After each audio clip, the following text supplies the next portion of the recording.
last fight he looked good against Margarita because, I mean, he grew up in East LA fighting these Mexicans that come at him all his life. That's what he's used to. That's his bread and butter. I mean, he has trouble with speed and boxers, and that's why I think Floyd will win the fight. But deep down inside, Shane's my friend, and I hope he wins because I know him and Pacquiao is a better fight.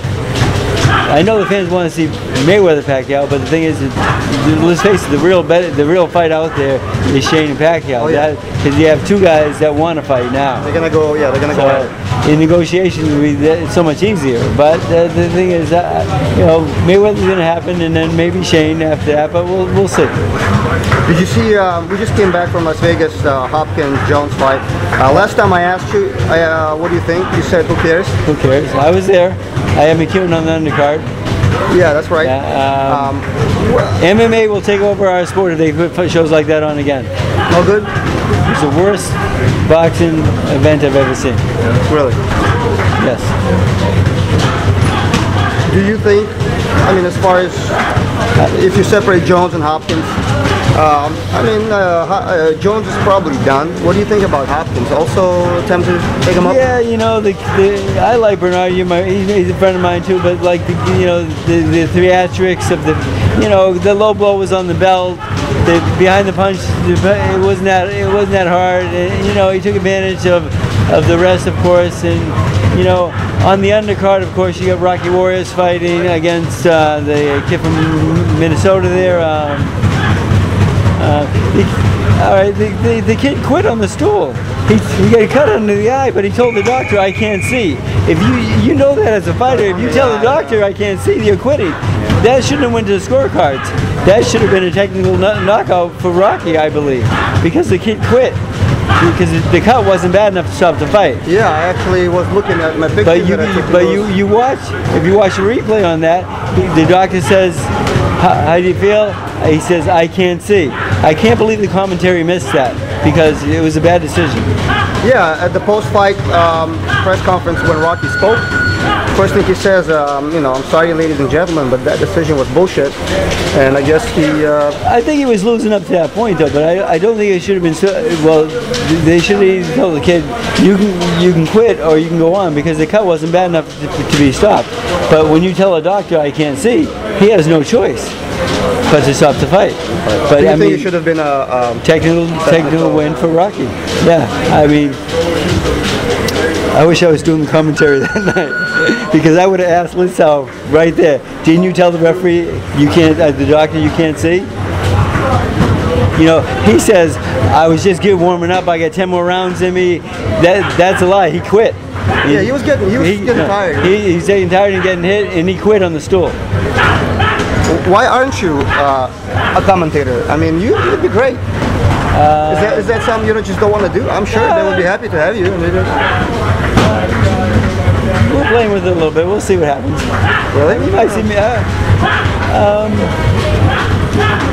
You know, they're worried about me because sometimes I get tired. Sometimes I'm lazy with my speech and so forth. But if I'm doing commentary, I'm going to concentrate.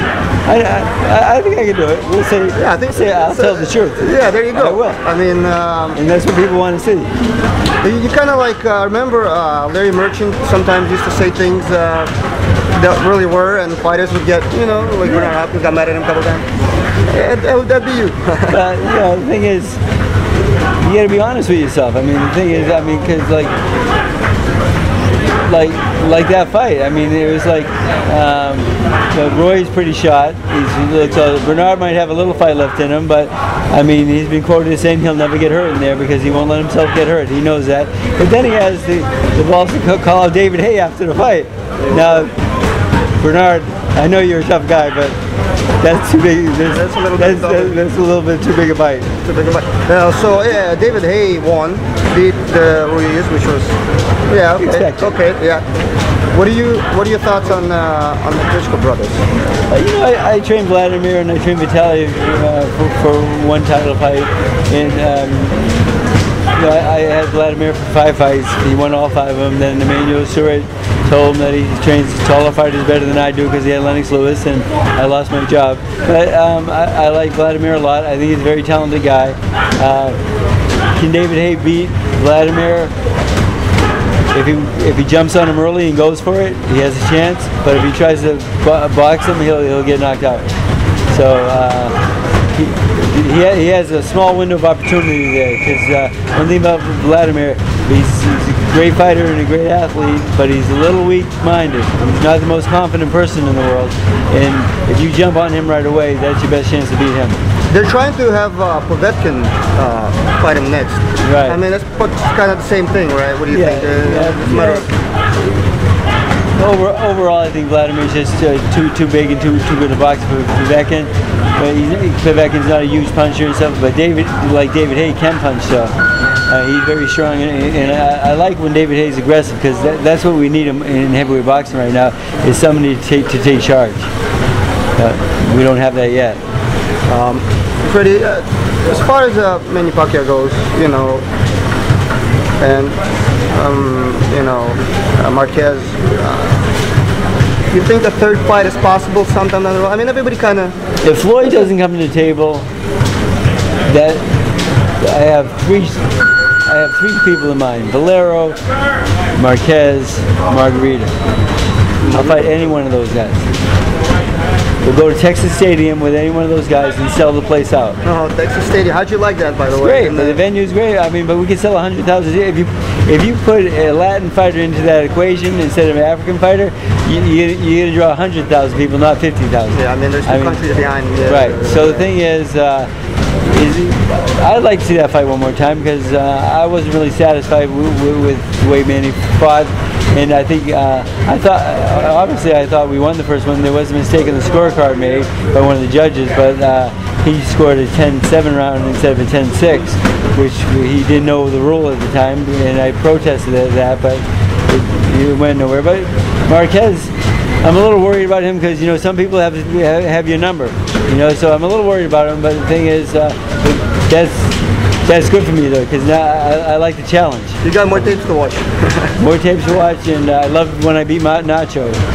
Nacho and me, we're okay now. You know, he said something that I didn't like one time, and I got mad at him. No, so you guys have a little friction going on, all right? But we kind of made up a little bit. I respect him. He's a great coach, of course. I take nothing away from him, but I love to beat him. There you go.